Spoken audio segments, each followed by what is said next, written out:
Every tech company uses between like 57 and 110 tools in all of their processes. I mean, that might probably be down to the great selling skills of the wonderful people that work at these tools, that they paint the most beautiful rainbows during their demos. I see that future. Great. But they would obviously not sit in a demo call and be like, and here is the 6 months that you have to go through in order to get even close to that, because it would harm their deal signings. Then on the other hand, we've definitely worked with customers that have purchased these things because they look shiny and because they felt like, maybe I don't get headcount budget, but I have tooling budget, so let's just throw a tool onto it. Welcome to Customer Unsuccess, the podcast where we cut out the noise and talk with real leaders about their hardest lessons in customer success and other go-to-market motions. I'm your host, Joe DeGrande, and in each episode, we're going to unpack real challenges from real leaders, failed tech implementations, a strategy that didn't yield results, or difficult customers. But more importantly, we're going to take those lessons learned and share them with you so that way you can avoid those same mistakes with your team. So if you're in customer success, sales, or other go-to-market motions, stick around to hear from the best, and let's dig into it. This week, I'm joined by Sally Stoewe. She's the co-founder of Customer Obsessing Consulting, and she spent years in CS operations and sales, first at Twilio and now running her own firm. And she's applying those project management skills to customer success. And in this episode, we unpack the pitfalls of buying CS tools without data readiness and team alignment. So really enjoyed this conversation. I hope you do too. So let's jump into it. Listen to a veterinarian or any type of unrelated non-techie field. Oh, forget it. Yeah. No, 100%. Yeah, I think, I don't think we'll ever crack the code as far as communicating to them. I mean, even some old, like, I had a couple of neighbors too. They were more so like on the field sales reps, definitely like a more traditional format. And I was trying to explain to them, what I do.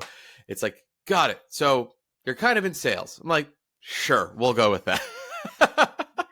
No, you know what? Usually when it only clicks or when it kind of starts to like sink in is when you come around with this whole topic of recurring, and it's like this flat thing. You don't actually have a sales cycle every time around, but it's even like up till to CEOs here in the German mid-market region, at least, where they would never look at that. They would look at annual numbers. And they would think on like, how many new salespeople do I have to put on to increase the annual number? But Right. They would not even break it down to monthly. So they would not see like what the effect. I'll forget it. Yeah, with monthly too. Yeah.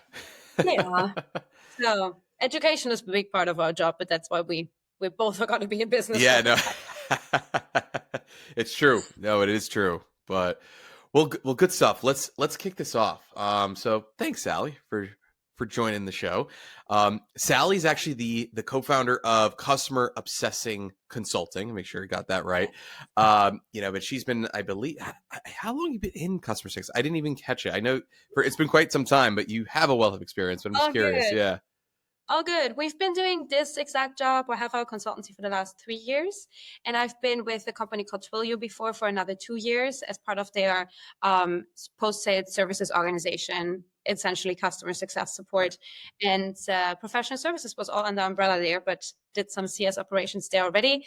And my background is in project management. So I've kind of been managing customer projects since the start. Yeah, no, there's a lot of it is project management. It's actually, it doesn't come up, or I wouldn't say it doesn't come up, but it's kind of just on the sidelines. Like it just, a lot of aspects of project management kind of bleed into customer success along with sales. But yeah, it's, so that's a very complementary skill to have when coming into the CS. We are trying to teach that to the CSMs that we work with, actually, because I'm 100% with you. It is underestimated, or it's an underlying expectation that every CSM is a good project manager, which is not the case. I mean, you don't have to be trained in like the PMP stuff. It's very analytical and it's very like geared towards manufacturing, but sure, the fundamentals of it, like we have always a triangle of like our scope, the time, the budget. We are always in some sort of stakeholder net. We always have to have some sort of timeline in place. All these things are just expected from a CSM and not taught. So we try to do that. Oh, 100%. Yeah, I think that was definitely something even earlier in my career too. Like I went to school, actually what did I go for school? I was actually in management and marketing, right? So I have to think back because it's like, well, I'm not doing anything related to what I'm doing now. Maybe now on my own business, again, kind of wearing many hats, sure. But, when I started my career, it was as CSM, it was a onboarding rep, technically speaking. It was more on the implementation side, but it was very, hey, how to pitch the value to the customer. But then a lot was more so just, you're right, assumed like, hey, all right, now you have to project manage your own workload, but also too, like we had onboarding calls at that time. We were thinking about how to roll out the subscription to the larger organization. I was more on the enterprise side, so dealing with larger orgs, and what came of a process, right? Like figuring out, hey, how's the announcement? What stakeholders from each teams? How do we set up trainings for set teams? So again, yeah, you kind of just get thrown into it. And especially in onboarding. I mean, onboarding per definition is a time-bound project. Sure. Something that has to be delivered. So it is the most classic project to manage. But I've rarely came across onboarding managers that really use either a project management tool that have their tasks clearly mapped out. Some of them are working with success plans, and that can be a great replacement, and it can absolutely fill that void. Sure. The amount of onboarding managers I came across that are just like, I wait for appointments to pop up in my calendar and then I take them. Ooh. It's just wild. Yeah. But I give my best on every call. And I was like, yay. Well, that's good. Yeah. Scary. Definitely. It's like walking a tightrope, but yeah.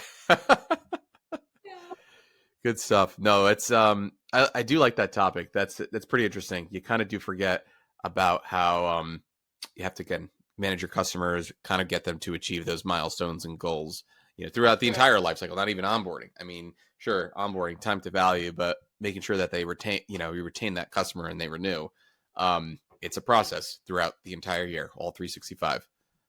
And then while we're at underestimated skills or underrepresented skills that are not taught enough, then later down the journey, you kind of transition into that role that you alluded to earlier, the salesy type role. But then you would have to do things like negotiating and anchoring people price-wise and all of these things that are also not taught enough in CS. True. So there's another whole area of untapped potential, I would say.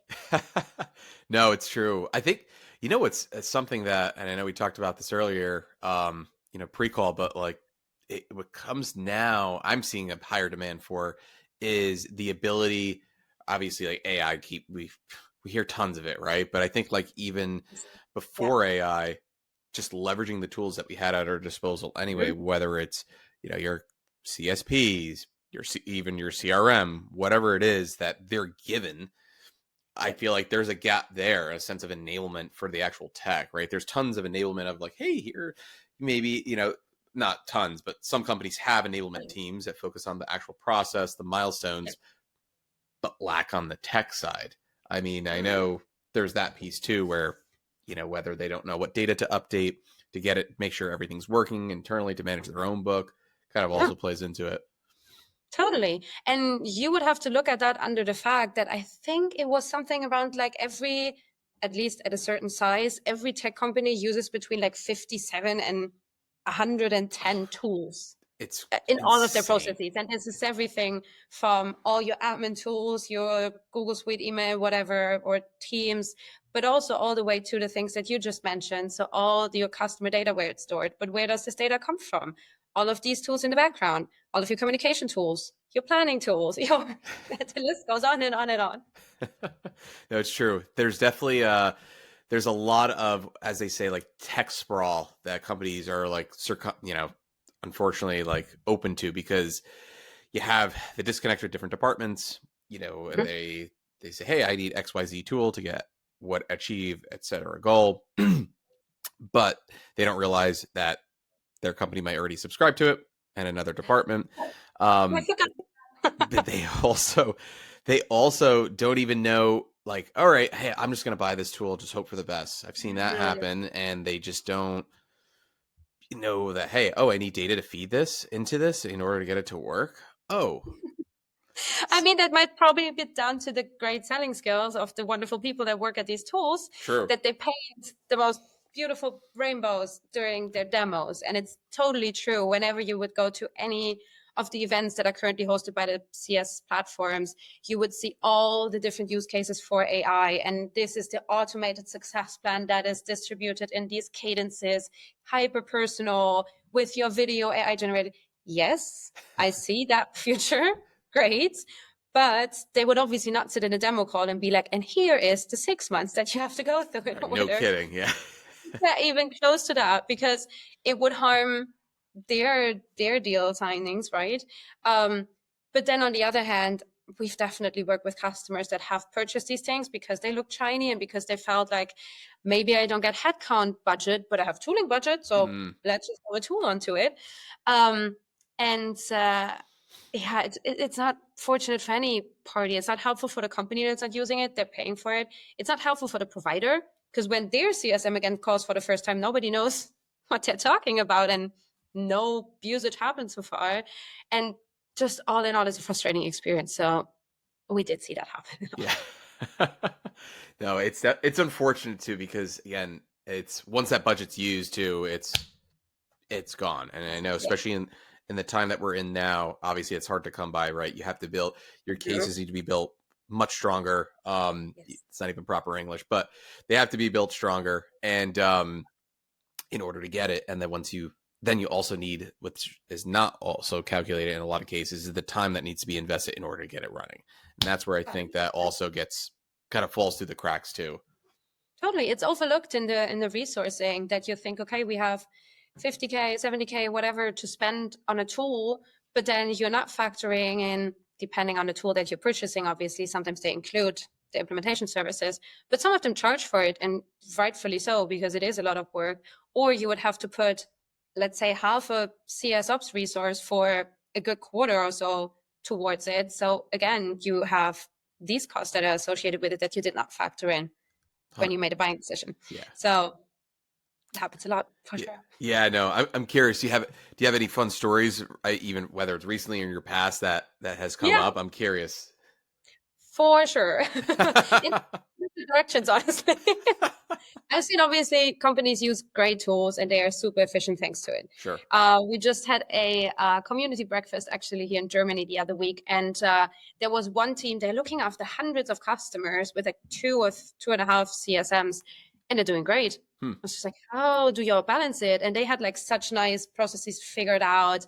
They had all different type of Zapier connections within their tool. So if you have someone on it that really is into it, can be great. Sure. But the other side has happened as well. We've had big consulting customers that approach us and they're like, I've been down this implementation with the CSP, any of them, honestly, for 6 months plus, 8 months, 9 months. We have not one single CSM use it properly. They all do it in their Google Drive. They all do it in Excel sheets. How do we steer them over here? Sure. We're just like, oh, that looks messy. So these cases are almost like emergency rescues, where you're like, we already paid for the tool, the pain is big, let's see how we reroute it. That has happened very recently, actually, and we're still figuring out how to get everything over there. And an important bit that we're now doing with this customer is that we map the use cases that should have been mapped before we chose the tool. So now we're like, we know the capabilities of the tool, we know what's happening in your Excel sheets. How do we bring it together? But it is, in hindsight, it's very fidgety to get together. But we're getting there, one step at a time. Yeah. No, it's it's definitely it's a challenge. Enablement is it's a huge challenge, because it goes back to having that buy-in with the team. And if you don't have it initially, also the bigger the team, the more difficult it is. I think it's pretty obvious. Old habits die hard. I think it's absolutely. I've even had challenges, even myself, implementing CSPs and even sales engagement platforms. The biggest pushback I hear of the objection is, well, my process is already working. I don't want to reinvent the wheel. So you essentially have to sell them on it, but also too, it's this balance. And you could tell me if you see this too, where, oh, well, I need to now remove, especially with salespeople, I need to remove my salespeople from this to now focus on adopting a new tool. Well, now if that impacts them achieving their goals by end of month, who's at fault and to blame here? That's exactly. Same with CSMs. Trickle down effect, because if you do that for a quarter, then you will see that in your pipeline not just the next quarter, but all the following quarters, because that is just like a wave of gap that you keep pushing in front of you. I'm with you. And actually, on the thought of like getting buy-in, one of the main best practices that we always share that we see work really well is involving some level of ICs into your buying decisions. Does not mean they have to sit in all of the demos. That also not mean that they have to do any of the negotiations or the commercial decisions. But in formulating the requirements for a tool, that has to come from the team. Like you as a manager can have thoughts about how the dashboard should be looking like and what the capacity needs to be like and how you want to grow with it. But the practicality of, I need these flows in there, I need to automate, I don't know, XYZ in there, that has to come from the team, so that then they see that this tool is being bought for their value and to increase efficiency in their life and not to make their life somehow more complicated. Sure. And it actually also goes true when you think about the other teams that are involved, because sometimes that also happens that we're like, great, CS is on board, CSP, blah, blah, blah. But we need sales to transfer everything now into that. Whenever we close a deal, they have to come into Gainsight, Vitally, Planhead, whatever, and create this new account. They're not going to do that. No. Why would they? It's not in their advantage. So no. So these other teams as well. And then when we have the requirements from as many people as possible, while not overcomplicating it, that balance, then it's way easier to sell and be like, hey, we heard your pain. Here's a solution. And this is what it takes to get to that like new state or desired state. Yeah, no, I on the same page. And I think the individual contributor piece, getting them involved in the decision-making process, or at least just the evaluation as a whole, could be a huge win, because one, they're on, like you said, they're on the front lines. They're going to know the biggest pain. And obviously finding the right one, right? The right IC that's willing to kind of play ball, so to speak. Yeah. That's going to be great. They're going to champion it. And then of course it's just like sales or CS in another organization, right? It's like, they're going to be able to be the advocate internally, and it's going to help make, whoever's the admin, and then obviously the head of CS, VP of CS, whoever that is, make sure that, hey, we made the right buying decision. You're going to have to rely on that person to kind of do that selling, identifying those opportunities. And obviously whoever's feeling the most pain is going to be your best person to do. Yeah. That's well, true, but and solution oriented. Right. True. Yeah. Exactly. You need someone that is constructive, that can think about a potential future state.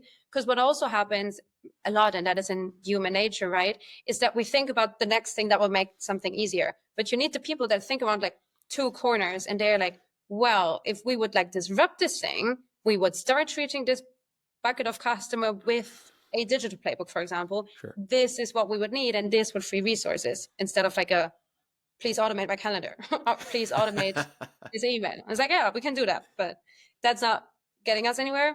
And last but not least, I want to double down on your point on like, they need to be great influencers. They need to be good communicators, someone that is not shy to share their opinion with the team. Because if you choose the wrong person and they're excited, but inside of them, and nobody sees it. Yes. Also difficult, but CSMs are good in that area usually. Yeah. So. No, it's a fair point. I think it's very important for them to kind of lead with influence, and it's also good for them to lead with influence on the with leadership too, on managing up.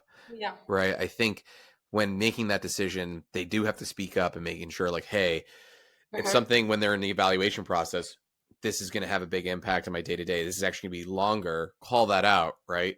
If you have to, let's say a CSM, at least I hope this isn't happening, but you would probably want to have some automation to create accounts. But let's say you don't, right? Maybe they have to go create an account in your CRM and then go to Gainsight, and nothing's directionally synced. Okay, that's an opportunity where, hey, maybe something's not connected correctly, etc.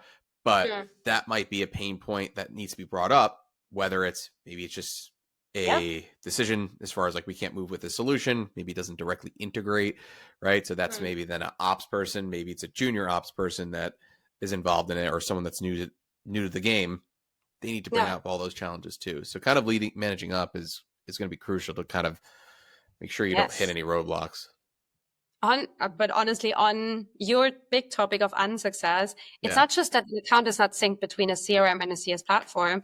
We've seen customers where there's another billing tool with another account, and all of them have different account IDs, or that is also a big one that happens quite a lot. There is that we do not agree on like the account hierarchy in any of these tools. So that the CRM, for example, is on a brand level. So it's just the name of the company, whatever region, whatever account, whatever contract is underneath it, account. Then in the CS platform, it's broken down by contracts, for example, because we need the renewal date for each contract. And then the billing tool is by regions. And then suddenly you have brand Germany, brand France, brand Spain. Just Oh. no, it's not just one direction, it's multiple. Yeah. That's rough. That is definitely rough. And yeah, the larger the organizations that you're working at, it could certainly get more complex. But yeah, it's good to have that. Essentially, it's really, yeah, the breakdown of the hierarchy and being synced on definitions, right? You're like, also, that's a big piece of it too. How you define an account, what's a customer, what isn't. I've even been in orgs where it depends. It's a blessing and a curse, right? You could have where they have it structured where a non-paying customer is like the parent company, but then there's a subdivision set up, which is good. But then, all right, how do you bring in the billing information? Who's paying? Mhm. How are you tagging that? Finance, or accounting, right? Whoever it is not going to know to manually enter an account ID, where to pull that. That's not something that's top of Nope. mind. So you need to kind of work with them to kind of figure out what's the easiest way to tracking that and aligning those pieces of information. Yeah. Totally. But that's another great piece of best practice is like aligning on those definitions and having a glossary of some sort somewhere in your tools so that everybody knows an account ID is always the parent company or the user ID is always an individual sitting and using the tool actually and not one license that 10 people can use or whatever it is. It sounds as easy as that, but it is so critical because also in other areas it comes up. Then, for example, health score is interpreted differently. Like in product, the health score is like healthy means it's live, it's not down. But in CS, obviously, live, or that is the bare minimum, is not healthy. Right. That is not healthy. And then in onboarding, they would look at onboarding health, like are we on project timeline? But they would not care if the buyer is engaged. All these different things. Like then again, 3 health scores. Like what is it? Right. So that's a huge one too. Like time to value and making sure that like that time to value is more so about the customer as opposed to your organization. That's also, you could kind of fall into that trap where if you're like, oh, I don't understand. They had a health score of 80 or 85 or whatever it is. And then their time to value, they hit it in 60 days versus 90.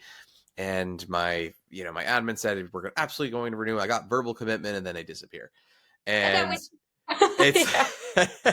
but it happens all the time. It happens all the time. And it goes back to, there's still the gaps. Oftentimes it's like, all right, we're not speaking to the right people. We're not aligned or with our business goals aren't aligned with theirs. Yes. Or the health score doesn't reflect what's actually important. Maybe the health score on our end is like, is any meeting outstanding or did we miss any certain touch points? A customer would never know that these touch points were planned in the first place if we did a poor job communicating them. Yeah. So for them, it's actually not healthy that I called another quarter again, because why would it? And again, like great cross-check for that is like, look at your churn customers and what health level they had as they churned. And if there's a good handful of green customers or healthy customers in that list, there's good reason to reassess. Yeah. There's always going to be insolvencies in there and reasons, I don't know, companies getting bought, companies, I don't know, everything happens. But if it repeatedly happens that a healthy customer churns, the health score is not good. Yeah. No, 100%. Yeah, I think there's an opportunity there to kind of reevaluate what that score looks like, what factors, and kind of bring it together. But yeah, I think you can't solely rely on it. Unless you are actually talking to your customers, speaking to them, whether it's email, phone calls, and so on.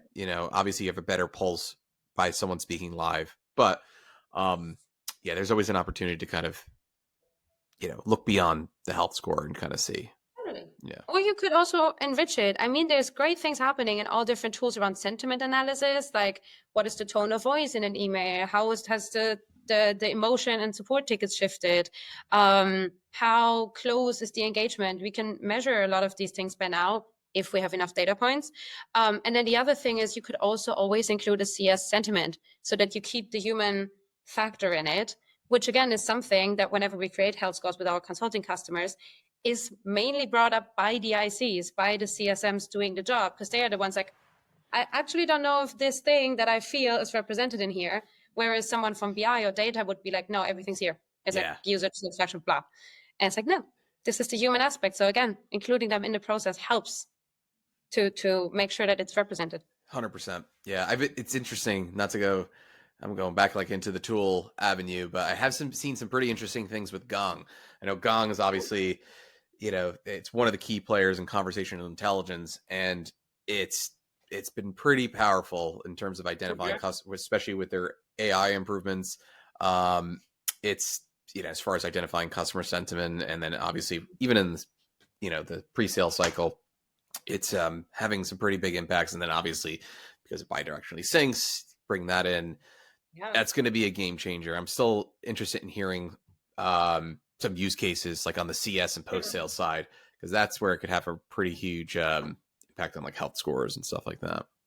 For sure. Even years back, again, where I came from, Twilio, they essentially grew from this communications platform into a customer engagement platform by buying Segment, SendGrid, and so on and so forth.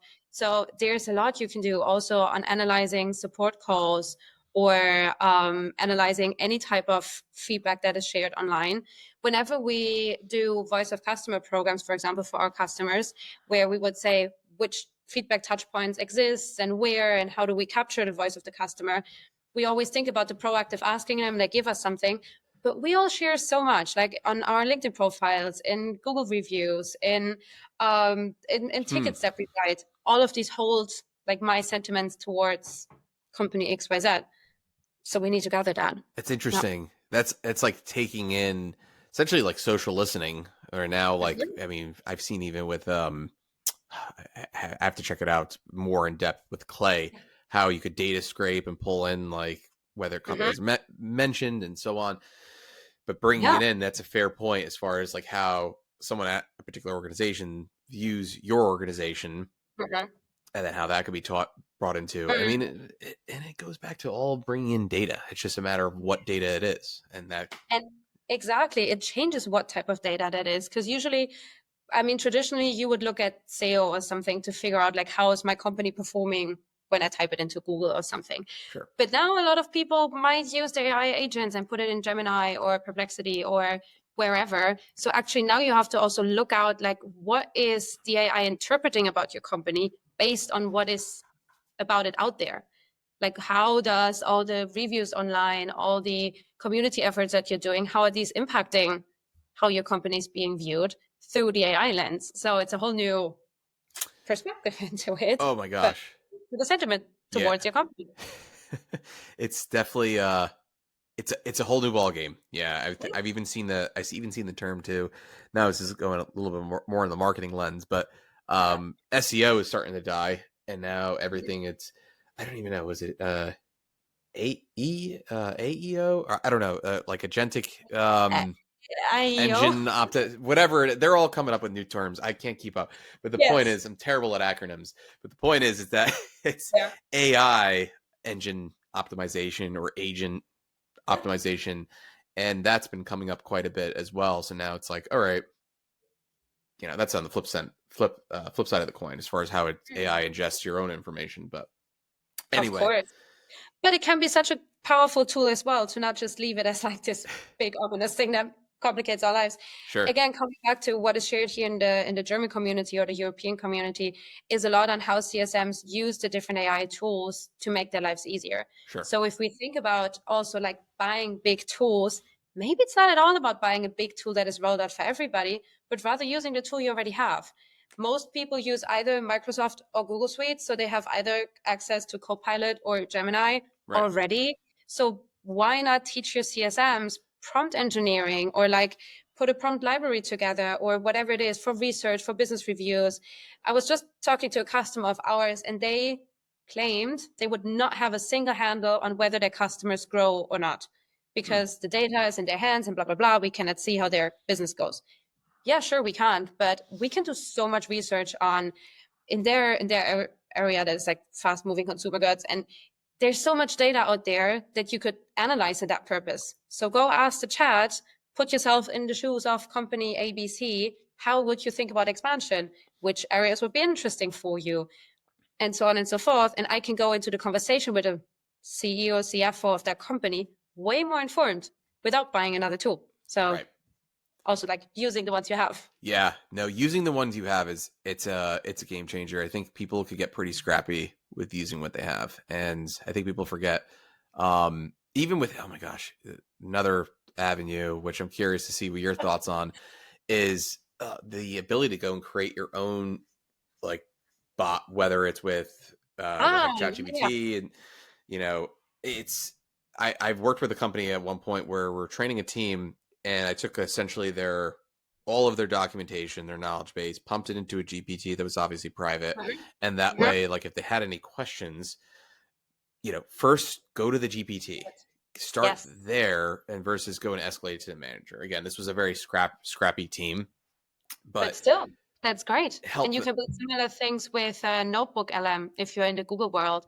Same, just limits the resources that the AI is making use of to your company's, I don't know, repository of whatever, and then have it even creates your podcasts, not to take your podcast. It even creates podcasts. So your CSM could literally have a conversation with the AI on like, hey, here's a new product release note, and here's also the legal note that goes with it that speaks about data privacy, and here's the other, I don't know, piece. You could create anything from it. I've seen CSM create educational videos from it, just like emails, informative stuff, webinars, all of it. It's a great use case. Yeah, no, it's pretty, I think also people too forget that they have it at their disposal. It's starting to come up obviously a lot more. Yeah. I think a lot of people they're still worried, right? They feel like that they're, all right, is this going to really again, this is why they're not adopting it. It's like, it's going to really take my job. I think it amplifies it. I think also too, it's, it should be part of their day to day. But yeah, I think But it's fair that they're skeptic. I mean, I imagine it to be like that, like 30, 40 years ago when they introduced CRMs, probably everybody was screaming like, oh my God, they're tracking it all and it's all not in my books anymore. How would I know where it's been stored? Well, I know nobody could ever build a company without a CRM. So exactly. I think it's a natural evolution. But I've spoken to CSMs that are very hesitant, not just because they feel like their job is being taken. I think that was the first wave of concern. I think we get over that a bit because everybody's still around and we see that we still need CSMs. But even people that are skeptical because they think that the quality is not high enough, because they feel like my customer values me as a person, they would feel betrayed, left out, whatever, if I run into chat, or they're concerned about data protection. I mean, you're talking to a European, they're very big on that. Just like, what do I put in there? Like, is it safe for me to put customer data in there? And this is where the private spaces or like your personalized GPTs or gems come into play, can be made so securely. Yeah. Like, it's really not that. But then again, on the flip side of it, I've seen personal people put in their medical information and having Gemini interpret it. And I'm just like, you're worried on the one hand side that someone will figure out your business address, but then putting in your doctor's results, go for it. Yeah, not great. Yeah, that's it's pretty crazy. Yeah, it's crazy. Oh boy. Yeah, there's some scary stories. I'm sure we're gonna look back 5 to 10 years from now. We're gonna be like, oh, that was so dumb. Why did I do that? How much? Yeah. So. But also, if you were to look, I'm a very active Gemini user. If you were to look up all my threads, there's stuff in there where also I'm looking back at it like a week or two later, and I'm just like, that was a weird thought, but okay.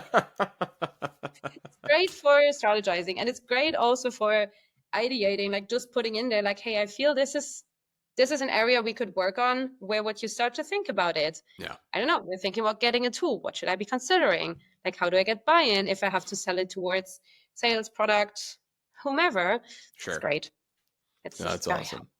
So actually I kind of want to bring it back even to like the tech evaluation piece, helpful. right? And this is interesting because AI, and I actually created my own bot, and this has helped even for me, like in terms of doing evaluations, and it kind of walks me through like, all right, ask company size or customer bases and so on and so forth.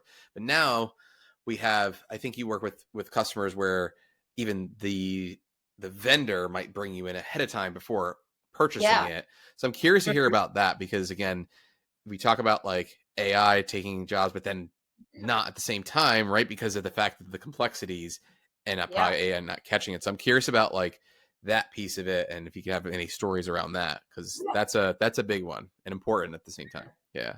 Of course. So yeah, you'd think that if you are a CSP provider, some of the ones we mentioned, or just another one, they could use all the tools and all the tech that they have in order to map the customer journey, figure out those use cases, define personas, all the things that you need in order to successfully implement. But then after all, that is not their core competency. They are great at building tools, not at organizing businesses in order to use the tools, which is fair in games. And then on the other side, you have a company that has some sort of struggle that wants to get a tool, but they are so deep usually into their struggle that they can't get their head out of it to be like, okay, let's analyze the situation neutrally. Let's think about this with a calm head. So this is where we then come in, and it's actually great. It's partnerships that we value very much. Like if a CSP is as responsible almost that they would not sell yet, although Joey might have offered them already to buy Right. it. um, they are still like, well, we'd love to do that, and maybe let's even sign something for 6 months from now. Hmm. But here's the things you have to do first for us to be responsible and for you to have a good experience. And then they would bring us in to say, okay, lay the land first. As I said, map the journey, define the use cases, the personas using it, the playbooks that have to live in it, the dashboards that we need, and then bring this bundle to us, and we're going to implement it for you. Hmm. And I think this is where we can be a great bridge, because sometimes the companies we work with do not know the capabilities of a CS platform. Right. So they would not say, please build me an automation that brings this information from here to there, but they rather say something like, oh, it's horrible that we always have to put this here. Okay, that for me means custom field here, custom field there. They have to match and update at this cadence, for example. But somebody has to do that translation job. And either you have a CS ops person that can do that, great. I love them, but they're rare, at least in Europe. Or we do that. We jump in there. Right. No, I think it's important. I think the biggest call out you mentioned too is like focusing less about the feature slash solution, but actually focusing on the problem, and then like how to approach it. Figure out that issue first, and then you can kind of look at your options and kind of go from there. Yes. And actually, not just figuring it out in the first place, like defining the problem, but then also doing a root cause analysis. We had customers that are like, our problem is, I don't know, for example, our customers are not using it because they don't get it, because product is too complicated. Yeah, that's true. That's the result of it. They do not get it. But did we do a mistake in selling the wrong piece of tech to them in the very first place? Did we do a poor job onboarding them? Did we do a poor job enabling them? Did we speak to the wrong people, to your point earlier Sure. on? So we have to dive into that to then explore, does our CSP need to organize an onboarding process really well, or have learning management capabilities, because we have to do this continuous enablement and we have a fast moving, I don't know, product, for example. But going to that next level and not just taking the obvious, this is the problem, and then running with it is important as well. Yeah. No, I think that's yeah, super important. It's super important to kind of take the time, figure out the problems, then also figure out the root cause of the problem, and then kind of work backwards from there. But this is great. I guess like, we're coming up on time, and I guess like some of the key, I know we went in a number of different directions, which is awesome. And I think this is great because, Serious? no, but we covered quite a bit. And I think it, a lot of it, it's solving problems at the end of the day. And obviously for the audience, like, right, like there's a lot of problems that could go, there's a lot of things that could go wrong, but like, what's the key takeaways on what to avoid? I'm curious, like, what's the best way, I guess we could say, wrap this up, like for the audience? Okay. Probably I would start at look at the tools you already have and what type of capabilities you might not be using there yet before you go look for others. Sure. There, obviously, the CSMs on the other sides could be a great support, but also, again, research. Or, again, just like ideating together with one of your AI friends, like, hey, this is the problem. How could I go around this with a tool stack of X, Y, and Z? So starting there, helping your people use these tools to the optimum so that it's not just another tool that is overwhelming them, but rather this is what we already have. This is the limitations. Involve them in the process, probably a big one. And then only go purchase something that you're actually ready for implementing. And if not, put a timeline together and put a deadline. When are we going to be ready? But it doesn't go the other way around. No, I think it's a good way of putting it. I'm a firm believer too of even starting with what you have. You could save so much money, save so much time, proof kind of the business case first, and then kind of figure out, all right, is this truly not the tool for me based on what we have? All right, well, we did a little pilot test, and now we could build a case to get, the good stuff. Yeah, the good, Totally. whatever it is, the CSP, etc. Yeah. And also that is fast moving. We have a handful of customers that always have used HubSpot, for example, on their sales and marketing sites. They have a CS hub now. Yep. I think obviously that is still evolving and not everybody's adopting it yet. But a lot of the things are suddenly possible. I even had customers that were thinking they might need a CSP down the line. Now we're exploring the capabilities in HubSpot, figuring out, cool, a health score can be in here, a success plan can be in here. No data mapping has to happen because it stays in the same tool. Yep.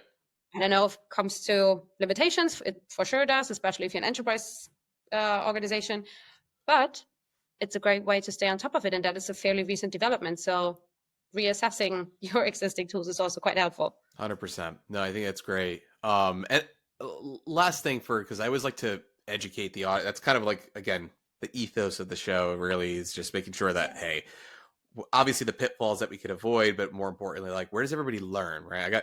I got books behind me. I was a big reader and still am, just more so finding the time. But, as far as like, digital CS, sales, all that good stuff. And obviously there's a wealth of information out there from the podcasts and courses, but I'm curious as far as where you get your learnings, obviously experience, but I'm just curious. Yeah, no, that's a good one. If I dare to mention another podcast on here, there's a wonderful woman based in the UK, and she has the Women in CS podcast. Nice. Podcast, Maria. Okay. That is really, really cool. It focuses mainly on like the career paths in CS. So if there's something you're interested in, very interested. There, as we talked about HubSpot as well, there's Daphne, who's obviously a great influencer in the CS community. She's a CS leader at HubSpot. She has a weekly newsletter that I really love. It's called This is Growth. And then something unrelated, but I love it. I've been studying a lot of the masterclass courses recently. Yes. They're not tied to CS, obviously, but they have a whole track on public speaking skills, for example. They have one on storytelling, which is, I think, a great skill for a CSM to have. Yep. There's all different things on business acumen. So it's more like transferable skills, but I think it's very complementary and it's a little lighter than some of the CS resources. No, 100%. I think the production's great. I love Masterclass. One of my favorites is the Chris Voss negotiation, and like that's a great. I always watch it from time to time. Like, this is great. It's just like something about it. Just I get invigorated. I'm like, yes, all right. Seize the day when it comes to sales and CS. So it's a good one. This is me with my Brené Brown TED Talks. Yeah. I know them by heart. I still listen to that. And again, like, she talks about leadership and vulnerability in leadership. Sure. Not at all related to my day-to-day, but still so much, because every interaction is about that and is about humans building connection. So yeah. 100%. No, this is, everything's transferable. Well, good stuff. It's been awesome having you on the show, Sally. Where can everybody find you? Yes, thanks a lot for having me. It was really good fun. Well, you find me on LinkedIn. You find our company on LinkedIn as well. If you're based in Europe, we do have quite a lot of events happening. We'll be at the big fairs, CS conferences, polls, whatever is coming up. So yeah. go check those resources out, I would say. Awesome. We'll do. Well, great. We'll add some in the description and the show notes, but it's great having you, Sally. Thanks so much for coming on. Thank you. Thank you. Anytime again. That's a wrap for today's episode. Thanks so much for listening. If you got some value from this conversation, hit subscribe, leave a rating or review, and share it with someone who's also out there trying to build a better customer success or go-to-market strategy, even if it's messy along the way. And if you want more frameworks, tools, automated playbooks, check out jodastechtouch.com and subscribe to our newsletter. That link is in the description. Thanks so much for being here. Keep building, keep learning, and I'll catch you on the next one. Quick note before we wrap. This podcast is for educational and informational purposes only. The ideas and opinions shared here are of my own or those of my guests, and don't reflect the views of any current or former employers, clients, or partners. We might reference tools, platforms, or companies, but nothing shared here should be taken as fact, endorsement, or criticism. Do your own research and always consult your team or legal counsel when making any business decisions. This content is not legal, financial, or business advice. It's just us sharing what's worked, what hasn't, and how we've learned from both. So thanks again for joining us. We'll see you next time.